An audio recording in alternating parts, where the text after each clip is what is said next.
Assalamualaikum warahmatullahi wabarakatuh.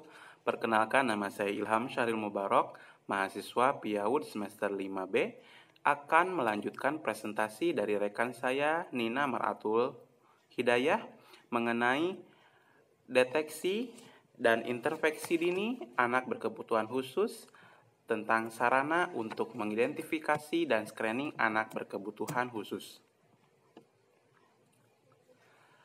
Sekolah penyelenggara pendidikan inklusif menyediakan sarana dan prasarana pendidikan yang memadai dan menjamin kelancaran program pendidikan.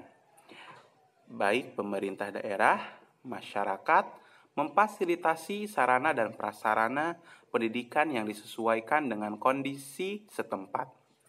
Sarana dan prasarana harus memenuhi syarat standar nasional pendidikan yang diatur dalam Peraturan Menteri Pendidikan Nasional Nomor 24 Tahun 2007 tentang standar sarana dan prasarana pendidikan dasar dan menengah. Juga berkaitan erat dengan Peraturan Menteri Pendidikan Nasional Nomor 33 Tahun 2008 tentang standar sarana dan prasarana untuk SDLB, SMPLB, dan SMALB.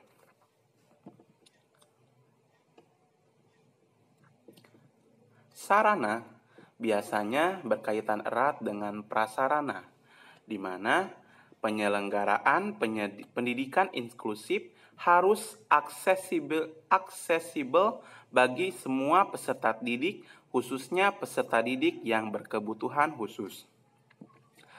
Dalam Undang-Undang Nomor 4 Tahun 1997 tentang penyandang cacat, bahwa aksesibilitas adalah kemudahan yang disediakan bagi penyandang cacat guna mewujudkan kesamaan kesempatan dalam segala aspek kehidupan dan penghidupannya, dengan tujuan untuk mewujudkan kemandirian bagi semua orang termasuk orang yang memiliki hambatan fisik.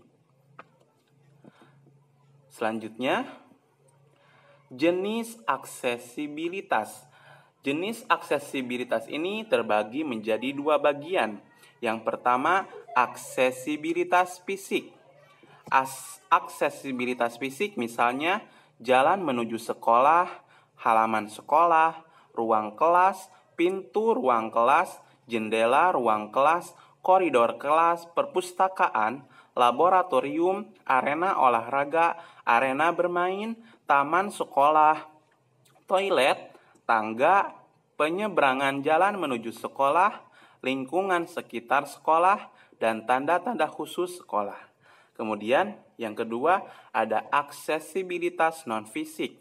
Aksesibilitas non-fisik misalnya buku dalam huruf Braille bagi peserta didik yang mempunyai gangguan penglihatan total dan buku yang ditulis atau dicetak dengan huruf besar dan tebal bagi peserta didik yang mempunyai gangguan kurang penglihatan atau low vision.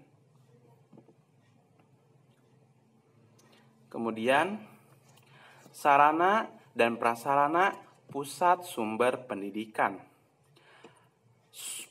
Pusat sumber pendidikan inklusif harus memenuhi prasarana dan sarana penunjang yang relevan dengan kebutuhan yang memperhatikan keselamatan, keamanan, dan kenyamanan.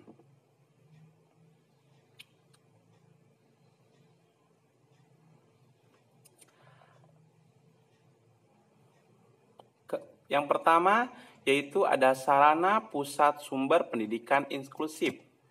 Yang pertama ada meja, kursi, dan lemari, serta peralatan lainnya pada setiap ruang observasi, asesmen, identifikasi, ruang intervensi, dan ruang lainnya disesuaikan dengan kebutuhan. Kemudian ada perlengkapan pada ruang terapi atau intervensi disesuaikan dengan kebutuhan anak berkebutuhan khusus. Kemudian ada alat peraga edukasi mencakup pengenalan warna, bahan bentuk, huruf, angka, benda tiruan, mengenai binatang, tumbuhan, dan benda lain sekitarnya. Kemudian ada alat bantu terapi wicara manual mencakup cermin, lilin, korek api, spatel, kapas, bola pingpong, tisu, peluit, sedangkan yang elektronik meliputi kaset, tape recording. Kemudian alat bantu komunikasi dapat berupa gambar-gambar yang dapat mewujudkan tujuan komunikasi bagi anak. Kemudian ada alat bantu pengembangan motorik halus seperti manik-manik, ronce, puzzle, pensil, dan lain sebagainya. Kemudian ada alat bantu pengembangan motorik kasar seperti bola, tali, dan lain sebagainya. Kemudian ada alat bantu terapi sensomotorik integrasi seperti ayunan, balok titian, lorong, dan lain sebagainya. Kemudian ada peralatan khusus lainnya sesuai dengan kebutuhan khusus anak. Kemudian yang kedua ada prasarana pusat sumber pendidikan inklusif. Terbagi menjadi dua. Yang pertama ada prasarana pokok. Tersedianya prasarana pokok yaitu prasarana yang harus disediakan pusat sumber pendidikan inklusif meliputi ruang identifikasi, asesmen, observasi, ruang terapi, ruang perilaku, ruang terapi wicara, terapi okupasi, terapi fisik, dan ruang bina diri. Dan serta yang terakhir ruang konsultasi. Jadi yang pokoknya di sini itu yang harus ada menjadi prasarana pokok dalam pendidikan inklusif. Kemudian yang kedua ada prasarana pendukung.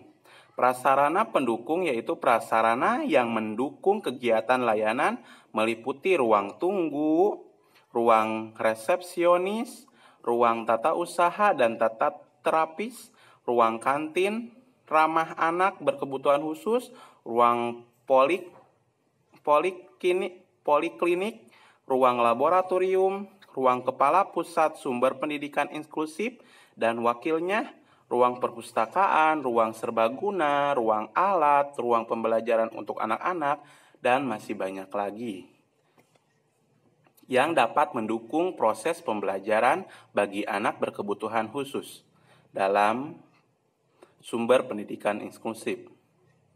Nah, ini teman-teman salah satu contoh aksesibilitas fisik. Dalam toilet dengan WC-nya, kemudian ada jalan jembatan menuju sekolahnya. Nah, kemudian ini ada contoh menulis dan membaca huruf braille bagi anak yang penyandang buta, tidak bisa melihat total. Kemudian di sini ada media pembelajaran dan peralatan khusus tunanetra seperti buku-buku, tongkat, dan lain sebagainya.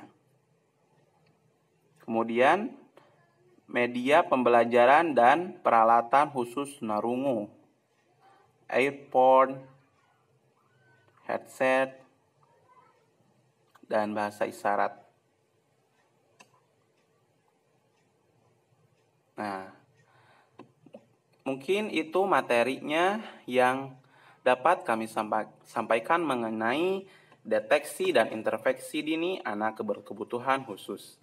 Kemudian kesimpulannya bahwa deteksi dan intervensi dini pada anak sangatlah penting untuk mengembangkan potensi atau kemampuan. Deteksi anak berkebutuhan khusus dapat mengurangi ketergantungan pada orang lain apabila anak berkebutuhan khusus ditangani sejak awal, maka segala bakat dan kemampuan bisa dieksplorasi dan bermanfaat untuk masa depannya. Kemudian, jika intervensi dini tidak dilakukan, maka dapat memperlambat potensi yang dimilikinya dan juga mempengaruhi perkembangan anak sulit ditangani jika umur dewasa. Sarana erat kaitannya dengan prasarana, sehingga sarana dan prasarana sangat dibutuhkan bagi anak berkebutuhan khusus untuk menunjang dan mengembangkan potensi-potensi yang dimiliki anak berkebutuhan khusus. Cukup sekian presentasi dari kami. Mohon maaf bila ada tutur kata dan perilaku yang dapat tidak enakan hati teman-teman semua. Hasbunallah wa ni'mal wakil. Wassalamualaikum warahmatullahi wabarakatuh.